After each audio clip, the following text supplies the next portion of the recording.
Now, we have got an amazing lineup here on this next panel. So without further ado, it gives me great pleasure to introduce our moderator and panel. They'll be looking at the potential to enrich communities through the development of tourism in lesser known destinations, and the importance of urban planning to ensure that destinations are not solely great places to visit, but also great places to live in. It gives me great pleasure to introduce to the stage a friend and dear colleague. We used to live together in Bahrain, here in the Gulf. CNN's Hadley Gamble and her panel. And her panel are, I'm going to go introduce our dear panel. Fantastic. We have Her Excellency Cristina Garcia Frasco, Secretary of Tourism of the Philippines. Welcome to you, Your Excellency. His Excellency Vassilis Kikilias, Minister of Tourism from Greece. Welcome to you. And Manfredi Lefebvre, Chairman of Abercrombie and Kent. Welcome to you. Gibran Chapur, Executive Vice President of Palace Resorts, welcome. The stage is yours. Enjoy. Over to you.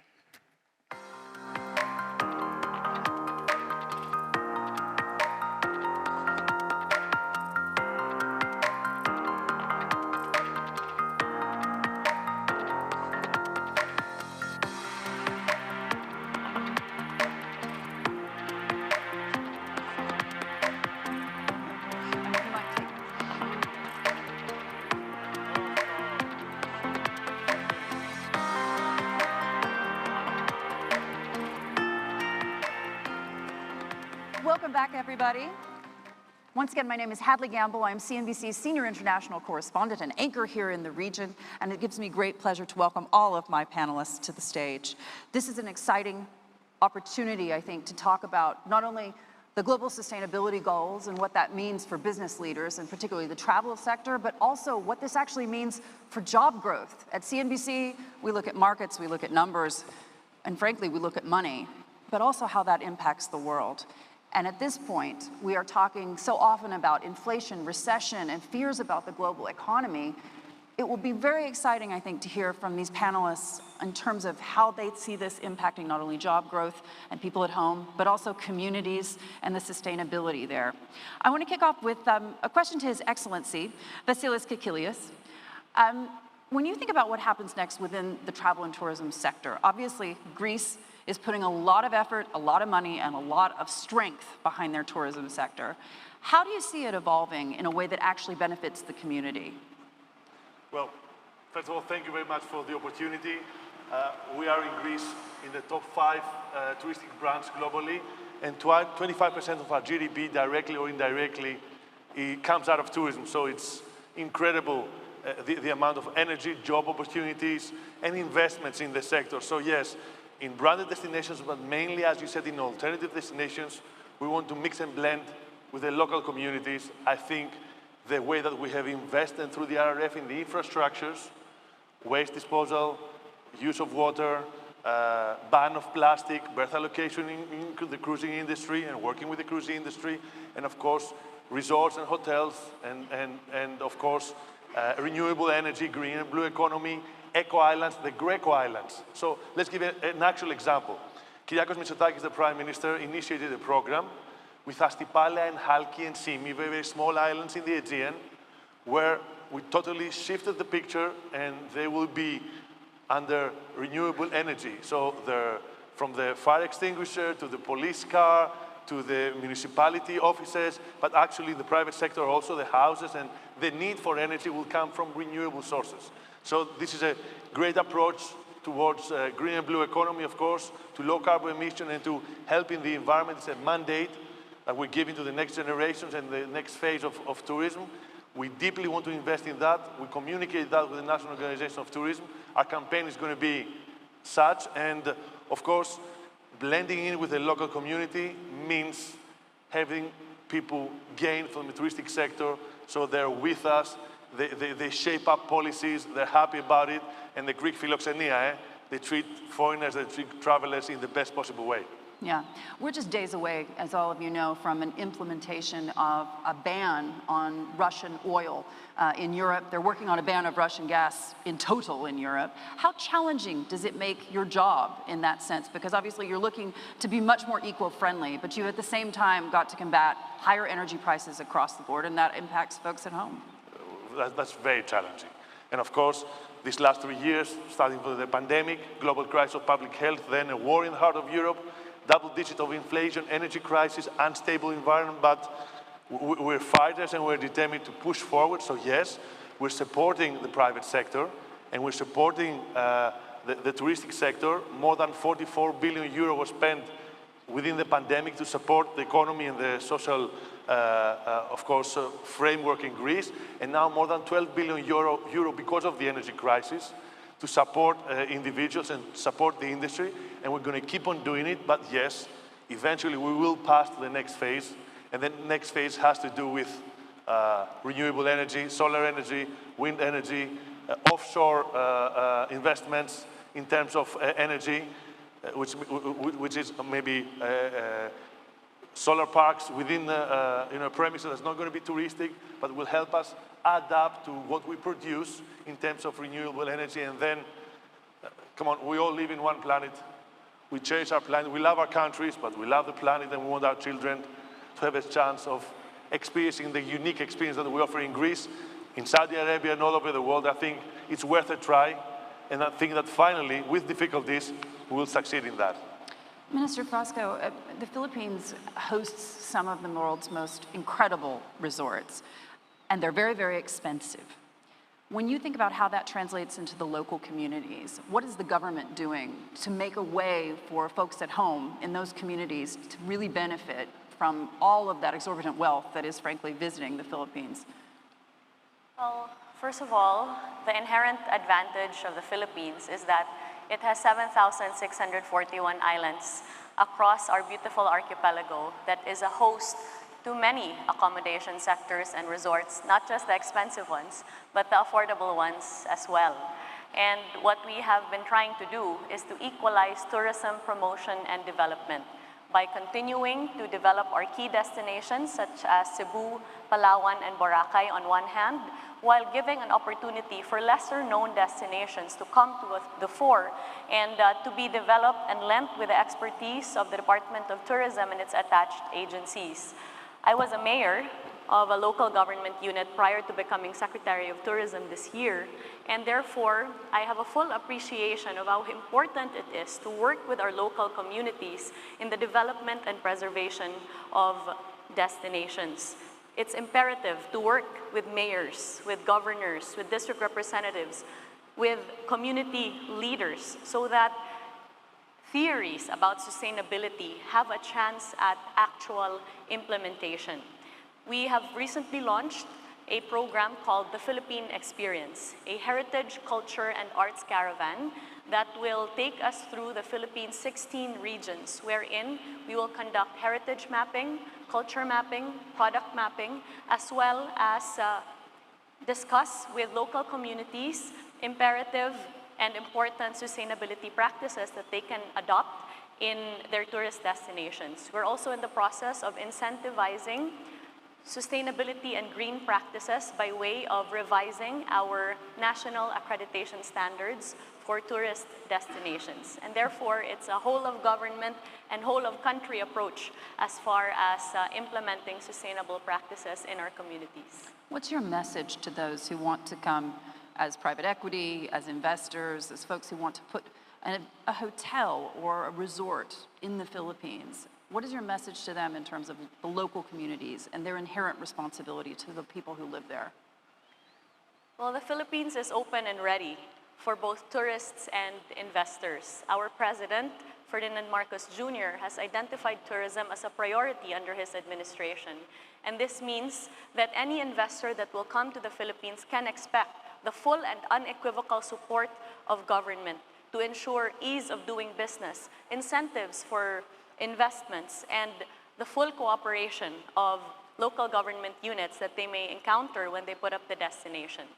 Very important to us is of course, the best ambassadors of the Philippines, the Filipino people. And for me, one of the best reasons why you should invest in the Philippines is that the Filipino hospitality is distinct around the world. It's felt wherever you may go, as we are in the accommodation and services sector. In many sectors of the tourism industry, we have demonstrated this even here in Saudi Arabia, where there are over 800,000 Filipino workers. And therefore, should investors be interested in coming to the Philippines, they can expect that their businesses will surely flourish and will have repeat customers, because the people that will populate these accommodation establishments are Filipino people with a distinct ability to convey the Filipino brand of service to all our guests. One other country that's obviously quite known for its hospitality is Egypt. And Manfredi, when you think about the tourism sector in your country, you have faced over even just the 2 decades that I've been covering the region, multiple different challenges, whether it be the Arab Spring, whether it be terrorism, whether it be the pandemic. When you look at what is happening in the world today, are you positive about tourism growth, particularly in Egypt? Or do you just have to be? I'm Italian. But I have a big business in Egypt. No, by nature, I'm a positive, so in general. And how can you not be in tourism when you see such a fast recovery? So Egypt has been absolutely booming. I get calls all the time for people that want to have a cabin or charter a boat, because it's a top demand. So in general, Egypt is, but Africa in general also is extremely, because a lot of people want to go in remote destinations. Yeah. A lot of people have been stuck in cities or stuck in their homes even, and now they want to go in the middle of the countryside, the wilderness, animal life, nature. I was lucky because Greece was fantastic, and I passed my summers in Greece on a boat, on a sailing boat, so I could do that. But many people couldn't. Many Americans could go in Chapur's resort, so that he was also happy. But the world has been stuck. Yeah. And so it's pent-up demand, as you say, no? Yeah. Then in my sector, which is affluent, people are saying 60–70% of the people spend is money for enjoyment of life experiences. But would you say it's recession-proof? It's proving for the time being recession-proof. And it's even better. It is stock exchange-proof. There was always a correlation between the prices, the value of the shares on the stock exchange, and the willingness of wealthy people to spend. Because many of them were retired people who had put their savings in stocks. Now it's totally dislinked. Yeah. Shares go down, travel consumption goes up, rates go up. So it's amazing. When you think about that, and just specifically to the challenges that are coming for the industry, the last time I spoke with Bill Gates, he told me that we have another pandemic in the offing. He didn't give me dates, unfortunately, but he said there was one coming. What, in your mind, is the greatest challenge to the industry today? Is it preparing for that next pandemic? Is it working around issues of recession and inflation? Look, I mean, I started operating cruise ships in '86. So how many have I had? Not mentioned the towers, no? So, towers. That's geopolitics. It's happening again. Then we had the Lehman Brothers collapse. Financials. It's happened again.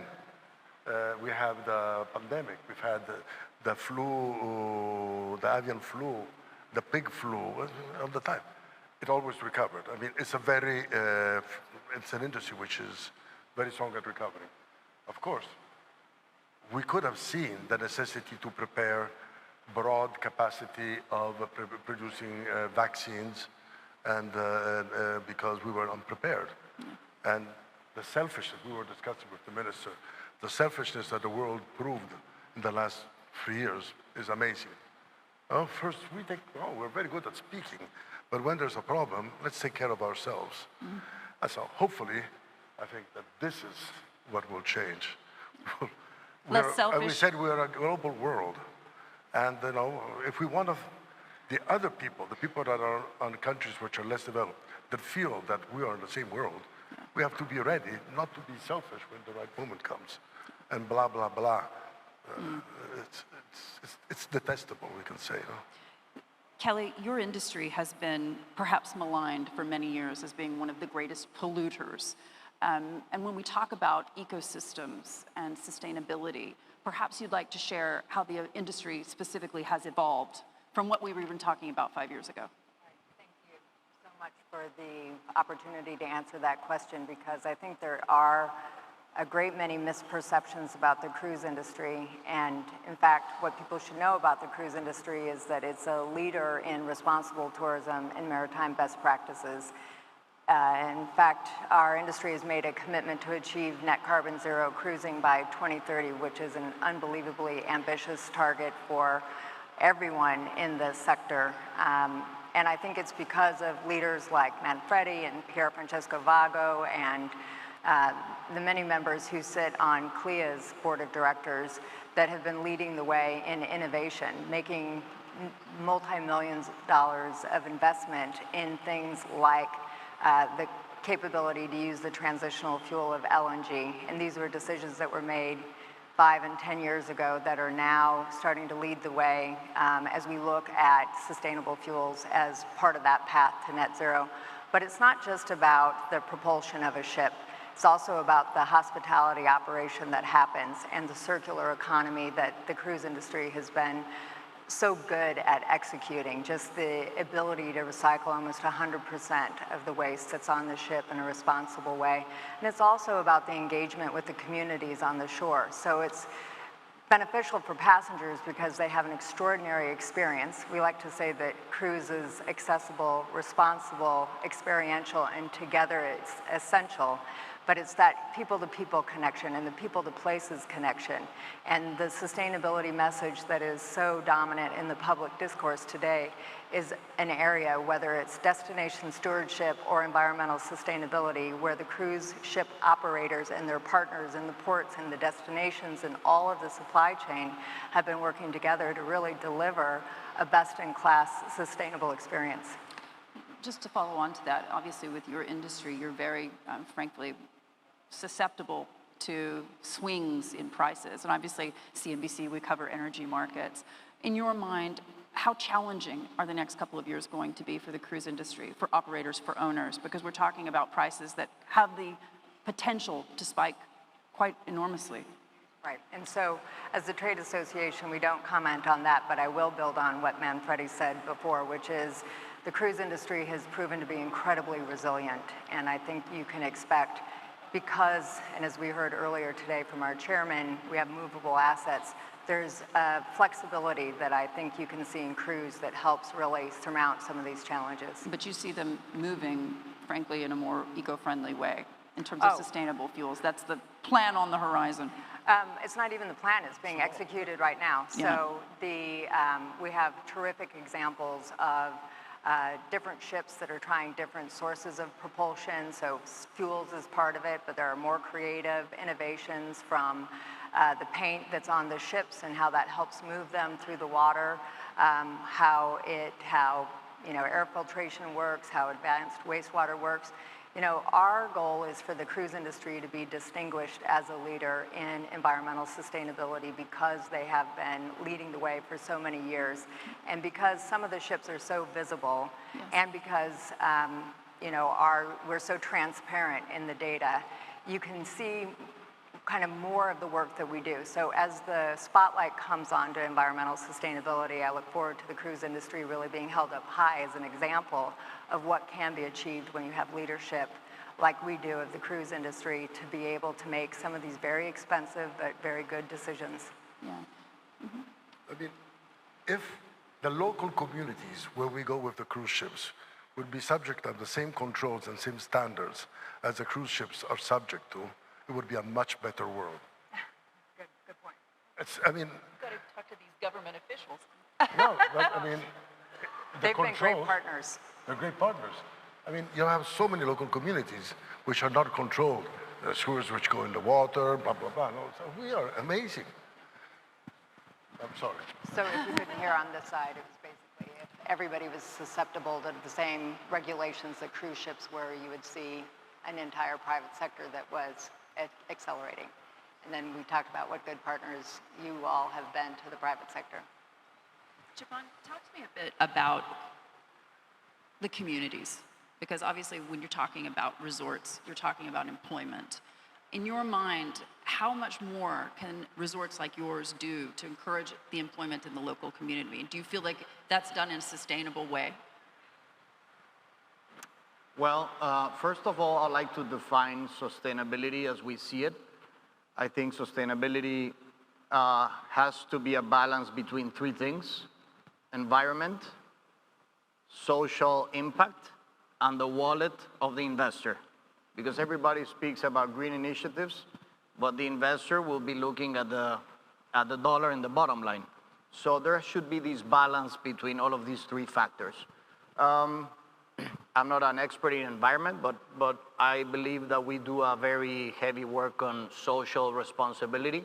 We have 14,000 staff members in our company, and we're building projects that will employ more than 6,000 in the next 3 years. And those two projects are one in Dominican Republic and the other one is in Turks and Caicos. And something that we're doing in Dominican Republic, because it's a very heavy employment hotel, more than 2,000 rooms, 4,000 staff members, is that we're building a city because there's a lack of infrastructure. Because nowadays people get transported 2 hours to work and then 2 hours back to their homes. So imagine being a 20-year-old single mom who's gonna be taking care of your kids. So something important that we're doing is we're building 2,000 rooms, but we're building 2,000 apartments for the people to be able to live for free with their families. Along with these 2,000 apartments, we're building schools, parks, shopping malls, because people don't want to be just going to work and then go back home. They want to enjoy their lives. And the hotels make so much money, at least my competitors do, that we need to be able, I wouldn't say to share the wealth, but to be able to generate the wealth, to be able to pay better to our staff members. And I can tell you this investment is quite substantial. It's going to be 20% more of our investment of the hotel. But in the end, I think we're going to make up that money really quickly, because we're going to have less turnover, we're going to have better staff, we're going to have happy staff, and we're going to be able to charge more. So we're going to be able to make that money back. And in Turks and Caicos, which is an island, beautiful island, is paradise in the Caribbean.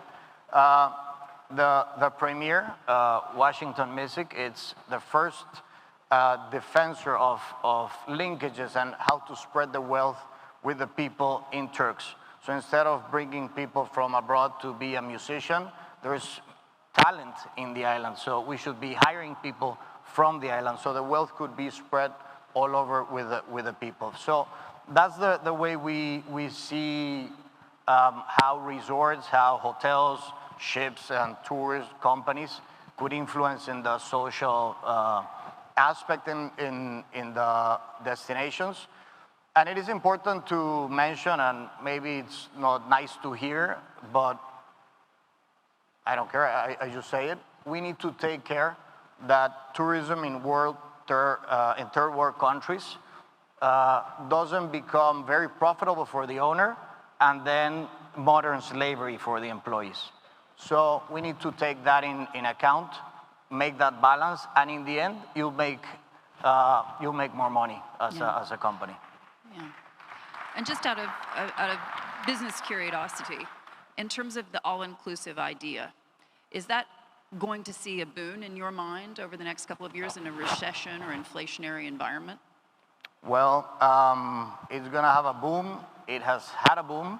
If you see the amount of destinations that are becoming all-inclusive, it's growing. And I don't want to, it's important not to confuse all-inclusive with cheap. Our all-inclusive resorts are $1,500 per night for 2 people. So that's not cheap at all. Actually, we're collecting the money, either they eat or not.